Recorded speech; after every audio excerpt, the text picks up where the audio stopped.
Hello and welcome back to Tinker Talks Guns. I apologize for the fan noise, but it's 90 plus degrees in here, and without it, this video wouldn't be being made. So please bear with me over the course of this summer. Today we're here to talk about the Remington model number 4 takedown rolling block 22 caliber rifle. Now, Remington started making rolling blocks in 1871, and they were very popular because they were a simple, relatively affordable, and powerful weapon with endless uses on the American frontier. In 1890, they came up with this, the model number 4. And in true and baffling 19th century fashion, they abbreviated number as NO period. If someone can explain that to me, that's what the comments are for. Anyway, simple, robust, reliable, and accurate. These were very popular. They made 330,000 of them between 1890 and 1933. And they didn't change a lot over that time. There were some changes to the takedown method, because yes, this is a takedown rifle. But other than that, it remained pretty much the same. This particular example was made in 1922, so it's 100 years old this year. And as you can see from the pictures, there was pretty extensive rust around the muzzle in particular, but spackled all over it. It was essentially at 0% finish, with very dry, not real well. The stocks weren't really retaining much of their finish either.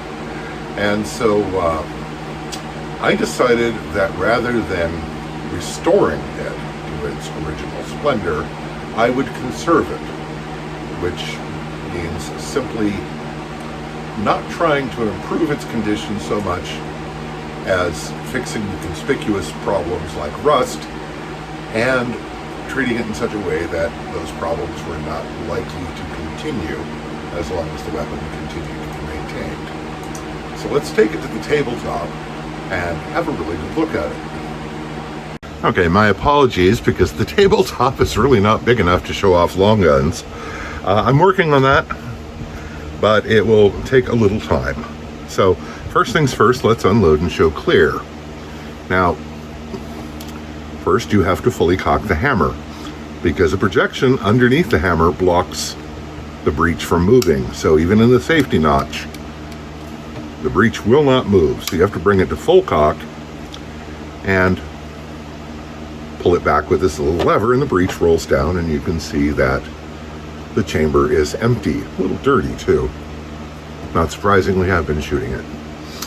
And when you pull back a little further, the extractor neatly pops the fired shell out. And if you do it with a little bit of authority, it always pops it clear. Now, when I got the gun, the firing pin was stuck in the forward position. Not really a desirable thing, and there was extensive rust at the muzzle, which you can still see remains of. And to conserve the weapon, I sanded off the rust and gave it a good cleaning and a good coat of Oxfo blue, which, unlike most cold blues, has a little bit more protective effect. The muzzle, as you can see, has no vestige of a crown whatsoever. Apparently, Remington did not feel that was necessary. Front sight is very simple, as is the rear sight, just a simple blade. No adjustment to it at all. But since it is mounted directly to the barrel, that's, the non-adjustability doesn't really seem to be an issue. Now, you can see the markings here, which say Remington Arms Company is something, Illinois, whatever. Anyway, this isn't Forgotten Weapons, so we don't really need to dwell on the markings too much. But what we have here is what I refer to as an everyman's gun. It is simple, affordable, robust, and does the job. And I have to say, this does the job very well indeed. And for convenience and for cleaning, etc., the gun takes down via this lever, which you simply rotate all the way around, wiggle the barrel, and it comes right out. And the bore is in actually very good condition, which is a little surprising, given the state of the rest of the gun. And you can see the breech here with the space for the extractor, or ejector, whatever you call it. And fore end is held on with a simple screw. And this, as I say, there's really not much to it. And projection of the stock comes into this hole to help lock everything in place. This one has a little bit of wiggle in it, which I may or may not address. It doesn't really seem that important.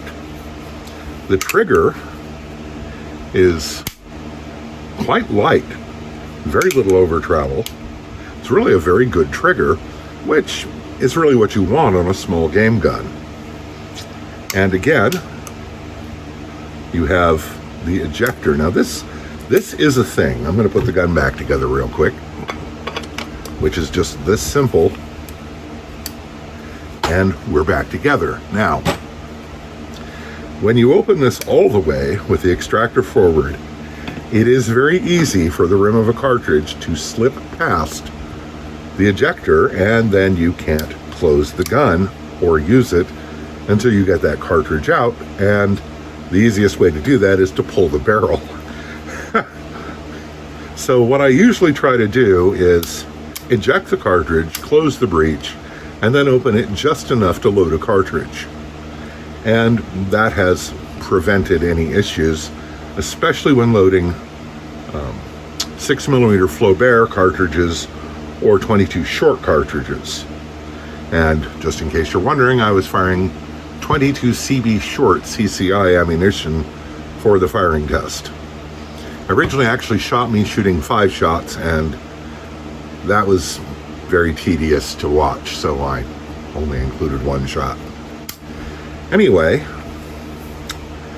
it's a good old gun. Oh, and I did lightly sand the stock and finish it with a few coats of lacquer.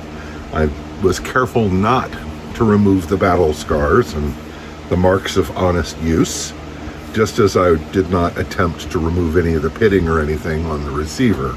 As I said, the word here is conservation, not restoration.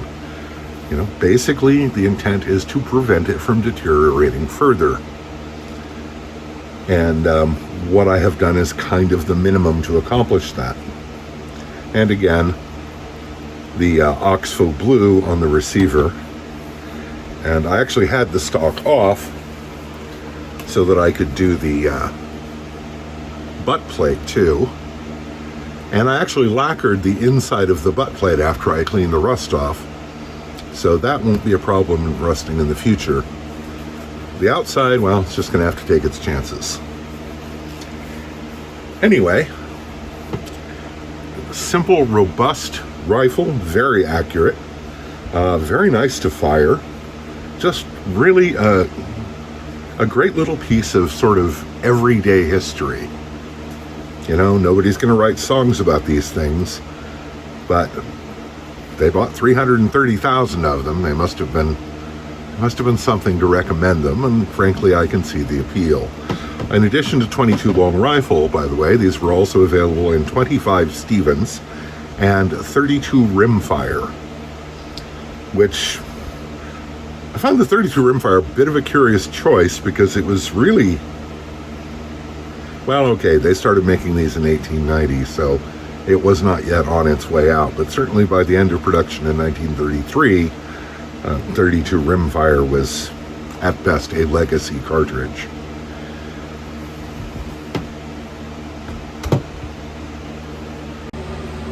As sad of condition as this was in, and given their relative lack of scarcity, I was able to purchase this with Patreon dollars. Thank you very much, supporters. And it only took a couple hours really to do the conservation work. And I'm really, really happy with the rifle. There's every chance that this will be seeing some use for rabbit hunting next year. And